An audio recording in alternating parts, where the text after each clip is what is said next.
Greetings, folks. This is DC Investing. I've reached financial independence, and I talk about topics to help others on their pathway to financial independence. And topic today is on health insurance and your income levels for health insurance. It's one of the most important things to kind of plan for if you're going to be in early retirement.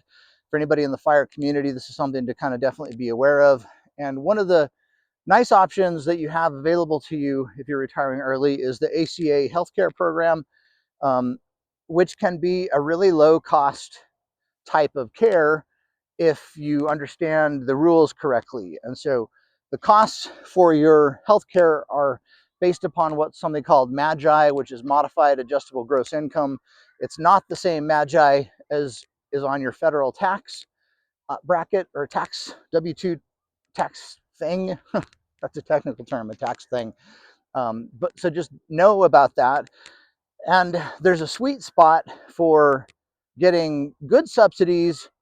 But what I wanted to kind of mention is that you have to kind of plan to have some income, because if you don't earn enough income, then you get kicked out of the ACA program and get forced into your state's Medicare system, which is, I don't think, what you want to do. And so the thing to know is that you have to make a certain amount of money in income in order to not be in Medicare, and you don't want to make too much money or you lose your subsidies for the ACA program. And so what is that sweet spot? In my state, I'm here in Utah, I think the break over point is somewhere between, say, $27,000 to $30,000 that a couple needs to make in order to not be on Medicaid here in the state. And if you go over just slightly over $42,000, then the cost of your out-of-pockets go up quite a bit.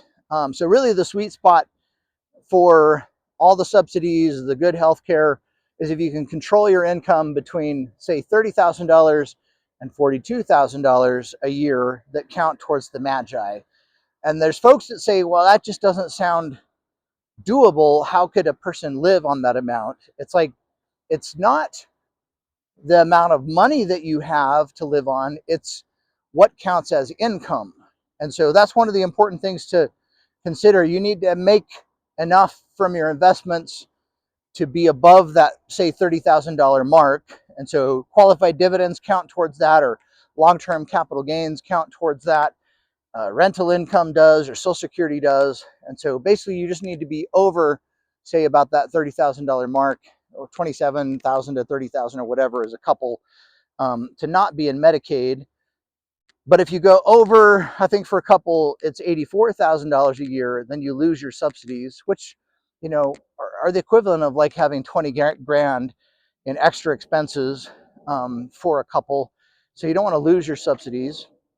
So how can you play with your income in order to be able to do this? Well, if you get some qualified dividends, that counts. If you do a little moonlighting work, then that can count towards your income. If you pull money out of any retirement account, that can count towards your income.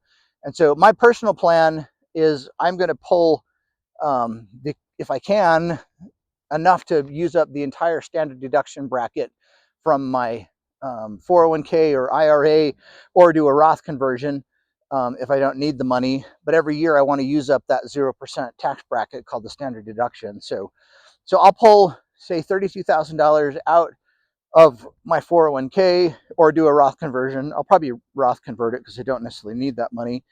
And then I make somewhere near $10,000 to $12,000 a year in various dividends. Some are qualified, some are ordinary.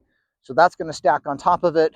That'll push me up near that $42,000 price point where your out-of-pockets go up considerably from that point. And then the other thing that I'm really doing in my retirement is I have a lot of master limited partnerships, oil pipelines. They don't pay dividends, they pay return of capital distributions, and those do not count towards MAGI. So I'm kind of living off more of those. But I could have also just saved that money into my brokerage account and did something like VOO. And if I sold, say, what is it, $50,000 worth of stock and had $30,000 appreciation on top of that, only the 30,000 appreciation will count towards your magi. And so, but you get, what is it, $80,000 to live on per year. And so that's kind of the challenge in early retirement for financial independence, retire early, is managing your income so that you make enough so that you don't get put into the Medicaid pool, but not too much that you lose your subsidies. And there's that $42,000 mark where all of your out-of-pocket costs go up considerably over that amount. So just be aware that there's some other hidden things or things within the program that make big cost differences depending on how much income you make. So there's the thought for today. Understand the income requirements for the ACA, and hopefully that helps someone in the community. Like, subscribe, chat, leave a comment. We'll see you. Bye.